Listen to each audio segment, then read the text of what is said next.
back to another video of F1 2020 game ideas.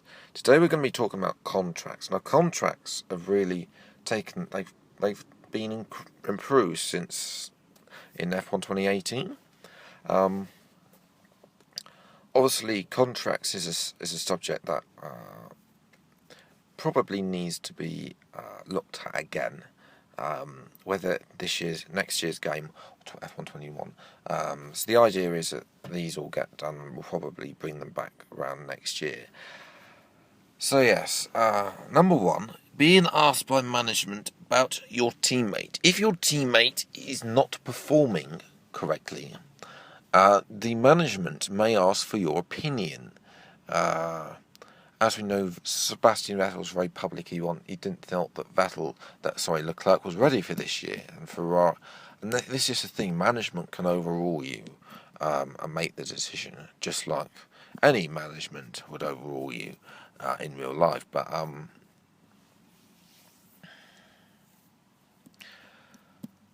they'd probably take your consideration into that. It probably depend on how much rep you'd have with the team as well. So try and link that. So you could say, I don't think he's performing correctly. In the same thing, you could also approach your management and then say, I don't think he's performing correctly. Is it time we had a change? I've got this amount of points. He's only got this amount of points. Is there somebody else? Should we have a look at somebody else? And then we may be able to ask thoughts about a suggestion for another driver. Stuff like that would be quite cool to see in the game. Number two is equal status driver. There's only I can't remember if it's ever actually been in the F1 career mode. It's certainly not been in the new contract system that we got in F1 2018. But quite nice to see to have driver status of equal.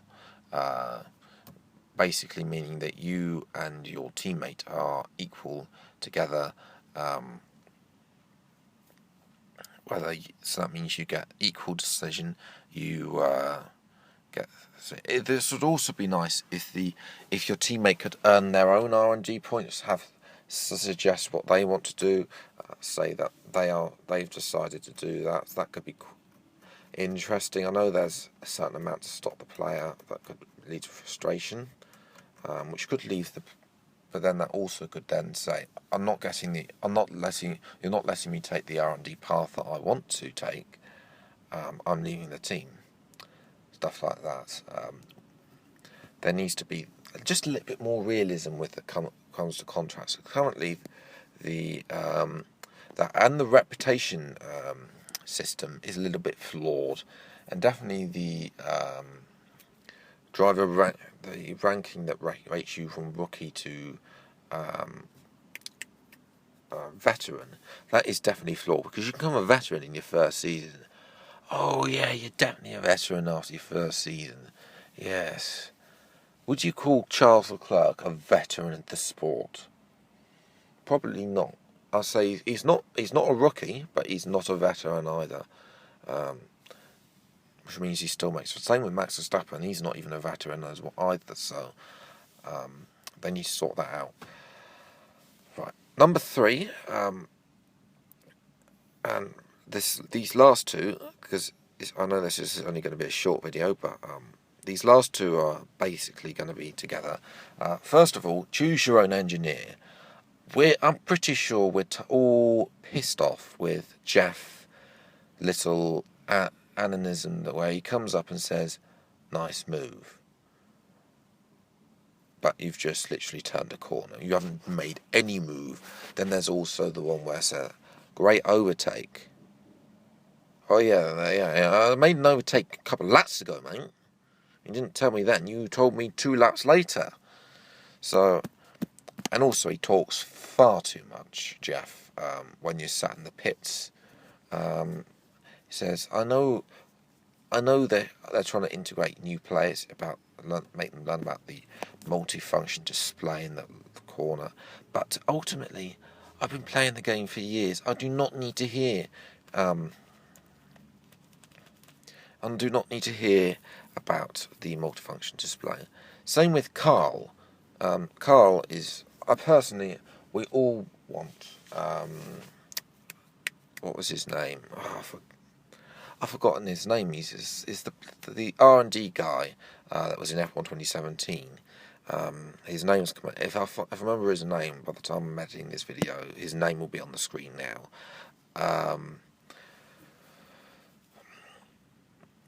So yes, to be able to. I don't want to see that. You've got the voiceovers. Integrate between the two. If I move teams, I don't want to see Carl again. I want to see I want to see a change, because clearly he should be with the team and not with you.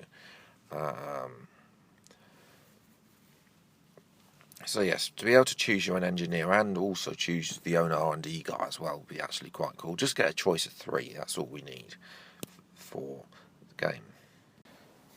So yes, building on what I was saying about being able to choose your own engineer, I mean, surely, as I was saying, I want to get rid of Jeff. I don't want to. If Jeff is annoying, I want him to shut up. I want to pick a different engineer.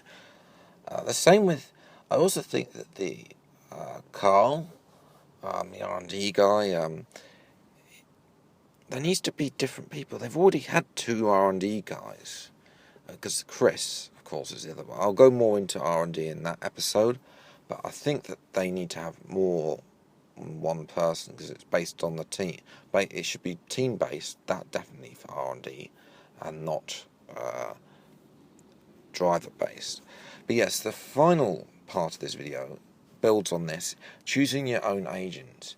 If Emma is not getting the contract we want, then I want to fire her. A bit like they had the choice in The Journey to fire that bloke. I forget his name now.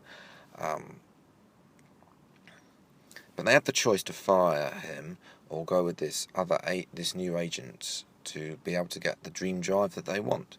If Emma's not getting us the drive that we want, then we should be able to choose our own agent. But yes, that's going to be it for today's video. If you enjoyed, leave a like, subscribe to the channel if you're new, see more episodes of F1 2020 Game Mondays as when they come out. Until the next video, since time, take care. Thank you so much for watching. Enjoy your day, and goodbye.